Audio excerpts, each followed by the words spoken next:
한 남자가 죽었습니다. 나이는 고작 34살. 그런데 시신의 상태가 도저히 사람의 모습이라곤 믿기 힘들 정도로 처참했습니다. 온몸은 마치 검은 물덩어리처럼 새카맣게 변해 있었고 눈과 코, 입과 귀 등 얼굴에 있는 7개의 구멍에서 검붉은 피가 쉼없이 쏟아져 나왔습니다. 심지어 바로 곁에 있던 사람조차 이 남자가 누구인지 도저히 알아볼 수 없을 정도였다고 전해집니다. 그런데 대체 이 남자가 누구였을까요? 그냥 길에서 흔히 볼 수 있는 그런 평범한 사람이 아닙니다. 그는 바로 조선의 국본이었던 소현세자였습니다. 장차 조선의 왕위를 이어받아 이 나라의 다음 주인이 될 뿐이었습니다. 이토록 참혹하게 변해버린 시신을 직접 자기 눈으로 똑똑히 지켜본 조선왕 조실록의 사관은 떨리는 손으로 붓을 들어 실록에 다음과 같은 기록을 남겼습니다.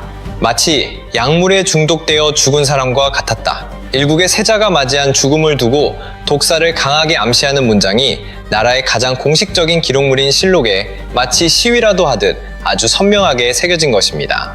이제 여러분께 질문을 하나 던져보겠습니다.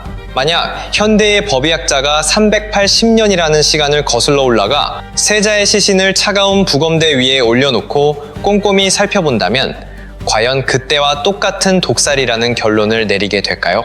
자, 정말로 독살이라고 할 수 있을까요? 결론을 들으시면 깜짝 놀라실 겁니다. 정답은 아니오입니다. 현대법의학은 우리가 알고 있던 것과는 전혀 다른 충격적인 이야기를 들려주고 있습니다. 비운의 세자, 소현세자가 진짜 어떻게 죽음을 맞이했는지 그 진실의 껍질을 지금 바로 벗겨보겠습니다. 구독과 좋아요 부탁드립니다. 우선 소현세자가 대체 어떤 인물이었는지부터 빠르게 한번 짚고 넘어가 보죠. 1612년에 태어난 그는 인조의 아들이었습니다. 당연하게도 그는 아버지의 뒤를 이어 다음 조선의 왕이 될 운명을 타고난 인물이었습니다. 하지만 1636년 조선 역사상 가장 치욕적인 사건 중 하나인 병자호란이 터지면서 그의 인생은 완전히 송두리째 뒤바뀌고 맙니다. 조선은 청나라 앞에 무릎을 꿇었고 그 참혹한 굴욕의 대가로 소현세자는 인질이 되어 끌려가게 됩니다. 한창 나이인 25살에요. 그렇게 낯선 타국 땅 청나라에서 무려 8년이라는 긴 세월을 인질 신분으로 지내야만 했습니다. 청나라와 조선 사이에서 그야말로 고래 싸움에 등 터진 새우 꼴이었죠. 양측의 눈치를 끊임없이 살펴야 했던 스트레스가 어찌나 컸던지 심지어 신하들 앞에서 참지 못하고 통곡을 했다는 기록이 남아있을 정도입니다. 그런데 여기서 정말로 놀라운 사실은 말이죠. 그런 절망적인 상황에서도 소현세자는 그저 넋놓고 앉아있지 않았습니다. 이 남자는 정말이지 보통 인물이 아니었습니다. 북경에 머무는 동안 아담샬이라는 독일인 선교사를 만나게 되는데 거기서 천문학이나 수학 같은 새로운 서구 문물에 완전히 눈을 뜨게 됩니다. 그게 전부가 아닙니다. 청나라에 억울하게 포로로 잡혀온 조선 백성들을 한 곳에 다 모아서 그들이 직접 땅을 일구고 농사를 짓도록 진두지휘했습니다. 그렇게 수확한 소중한 곡물을 청나라 상인들과 직접 거래하기까지 했습니다. 요컨대 17세기 조선의 세자가 글로벌한 마인드와 비즈니스 정신까지 두루 갖춘 파격적인 인물이었던 셈이죠. 하지만 진짜 문제는 바로 그의 아버지 인조였습니다. 오랑캐에게 무릎 꿇은 굴욕을 절대로 잊지 않겠다고 다짐했던 인조. 그런데 자기 아들이 바로 그 오랑캐 나라에서 신기술을 받아들이는 걸 보며 아마 배신감마저 느꼈을 겁니다. 설상가상으로 청나라가 지금의 인조를 왕위에서 끌어내리고 대신 소현세자를 보위에 앉히려 한다는 아주 흉흉하고 무시무시한 소문까지 파다하게 퍼지기 시작했습니다. 이 소문 하나 때문에 믿었던 아들이 한순간에 정적이 되어버린 겁니다. 실제로 1644년 세자가 잠시 귀국했을 때 인조의 태도는 얼음장처럼 차가웠습니다. 심지어 세자빈 강씨가 친정아버지의 장례식에 가는 것조차 막을 정도였으니까요. 이미 아버지와 아들 사이에는 돌이킬 수 없는 깊은 강이 흐르고 있었습니다. 그리고 1645년 음력 2월 소현세자는 9년 만에 완전히 조선 땅을 밟게 됩니다. 하지만 귀국한 지불과 2달 만에 앞서 말씀드린 그 참혹한 모습으로 세상을 떠나고 맙니다. 34살이라는 젊은 나이의 죽음. 그런데 세자가 죽은 뒤 인조가 보여준 행동들은 독사의 썰에 그야말로 기름을 붓는 꼴이었습니다. 당시 세자를 치료했던 담당 의원 이영익을 불러다 당장 엄중히 문초해야 한다는 신하들의 주청이 빗발쳤지만 인조는 이를 끝까지 거부했습니다.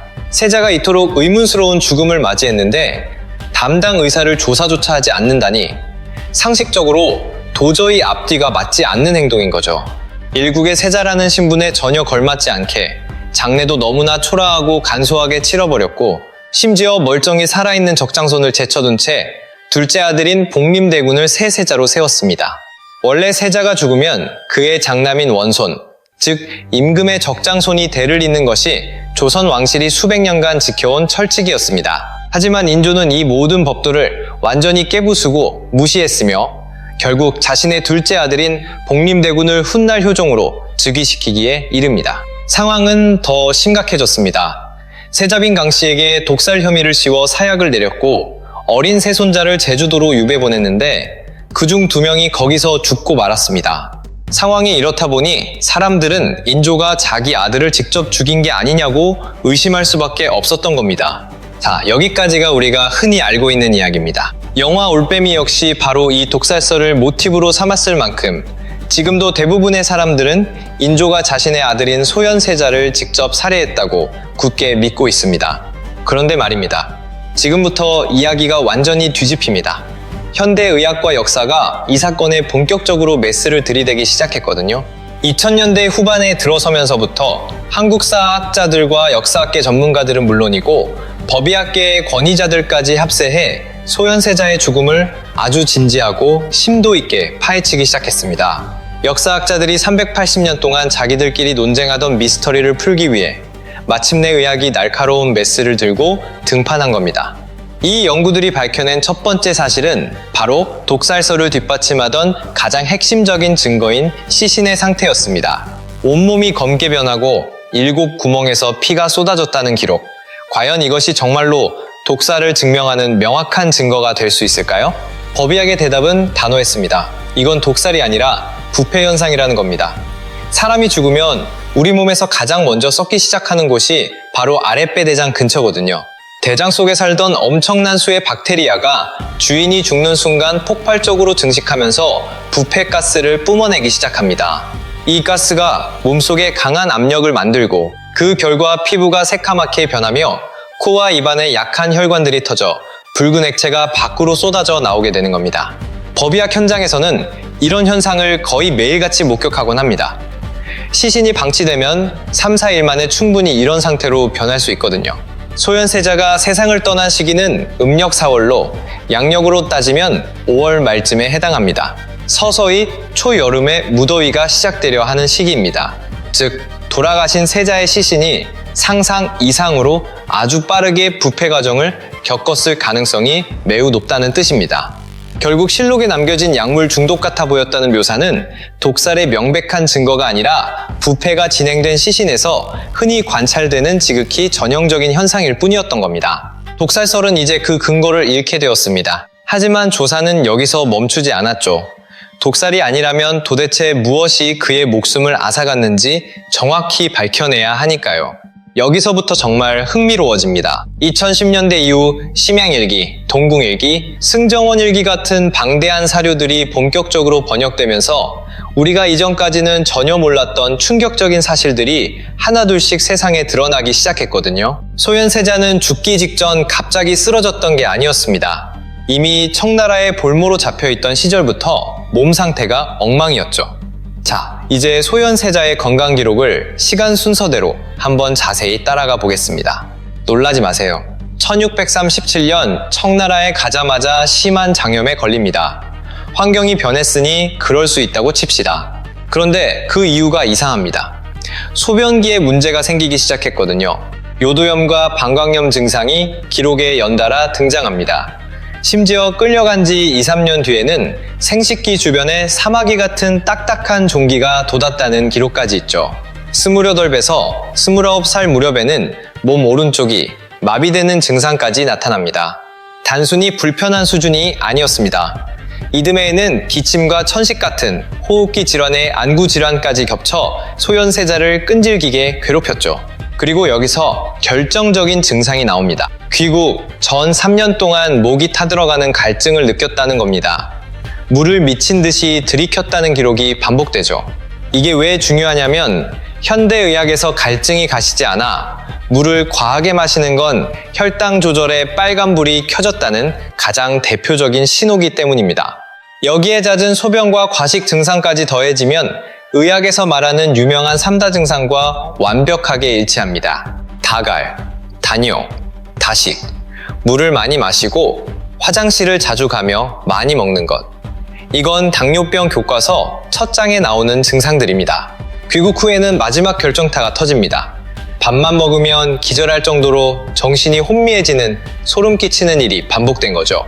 단순한 식곤증이 아닙니다. 식후에 정신을 잃고 쓰러지는 건 혈당 수치가 미친 듯이 널뛰고 있다는 명백한 증거니까요. 이 증상이 반복되다 마지막 신호 후 10일에서 15일 만에 세상을 떠납니다. 그럼 이 병의 정체는 뭘까요? 현대의학이 내린 결론은 제1형 당뇨병이었습니다. 우리가 흔히 아는 성인 당뇨병인 제2형과는 차원이 다른 병입니다. 제2형은 생활습관 때문이지만 제1형은 면역체계가 췌장을 공격해 인슐린을 아예 못 만들게 만드는 무서운 자가면역 질환입니다. 한마디로 몸에 인슐린이 아예 없는 겁니다. 그럼 어떻게 될까요? 혈당 조절이 불가능하니 방치하면 결국 죽음에 이르게 됩니다. 소현세자의 기록을 다시 한번 자세히 들여다보시죠. 이 병은 1640년쯤 발병한 것으로 보이는데 청나라의 볼모로 끌려간 지 3년 만입니다. 바로 그때부터 제1형 당뇨가 세자의 몸속에서 서서히 진행되고 있었다는 신호였죠. 그로부터 죽음에 이르기까지 5년 동안 이 병은 세자의 몸을 조금씩 갉아먹고 있었습니다. 면역력이 무너지면서 요도염, 방광염, 기침, 안구 통증 같은 합병증이 줄줄이 뒤따랐습니다. 하지만 제1형 당뇨의 진짜 무서운 점은 따로 있습니다. 몇 년간 서서히 진행되다가 감염 같은 결정타를 맞으면 단 며칠 만에 사람을 죽일 수 있거든요. 지금 소현세자에게 벌어진 일이 정확히 이겁니다. 사망 직전 기록을 보면 심한 기침과 고열이 가라앉지 않았고 호흡 곤란과 옆구리 통증까지 호소했습니다. 누가 봐도 폐렴 증상이었죠. 당뇨로 망가진 몸에 폐렴이라는 치명타가 떨어진 겁니다. 결과는 참혹했죠. 폐렴은 곧바로 폐혈증으로 번졌습니다. 폐혈증은 세균이 혈액을 타고 온몸에 퍼져 장기를 하나씩 파괴하는 병입니다. 이 단계에 이르면 혈압이 뚝 떨어지고 산소 부족으로 피부가 파랗게 질리거나 심하면 새카맣게 변하죠. 전문 용어로 청색증이라고 합니다. 자, 이제 이야기 처음으로 돌아가 볼까요? 소현세자의 시신 색깔이 변해 있었던 거 기억하시나요? 그건 독 때문이 아니라 청색증과 사후부패가 겹치면서 나타난 현상이었습니다. 실제로 21세기 현대의학에서도 이와 아주 비슷한 사례가 보고되었습니다. 제1형 당뇨인 줄도 모르고 살다가 20대에 갑자기 사망한 28세 남성의 부검 결과가 소현세자가 수년 동안 겪었던 건강 악화 과정과 거의 일치했거든요. 요약하자면 이렇습니다. 소현세자는 볼모 시절부터 제1형 당뇨를 앓고 있었고 귀국 후 폐렴에 걸리며 상태가 급격히 나빠져 결국 폐혈증으로 사망했다는 겁니다. 17세기에는 인슐린도 항생제도 없었으니 이 병에 걸리면 살아남을 방법이 없었습니다. 여기서 충격적인 사실 하나 더 알려드릴까요? 세자가 죽기 직전 다리에 두드러기 같은 발진이 돋고 가려움을 느꼈다는 기록이 있습니다. 이걸 그냥 가벼운 피부 문제로 넘겨선 안 됩니다. 혈관염이라는 병이 있는데 다리가 가렵고 피부에 붓거나 보라색 반점이 생기며 폐렴 증상을 동반해 결국 죽음에 이르게 하거든요. 17세기 조선 사람들이 이 출혈 반점을 봤다면 당연히 독살당해서 생긴 거라 오해했을 겁니다. 하지만 현대의학으로 보면 독이 아니라 면역체계가 제 혈관을 공격해서 생긴 출혈이었던 셈이죠. 자, 이제 정리해보겠습니다. 최종 법의학 분석 결과는 다음과 같습니다.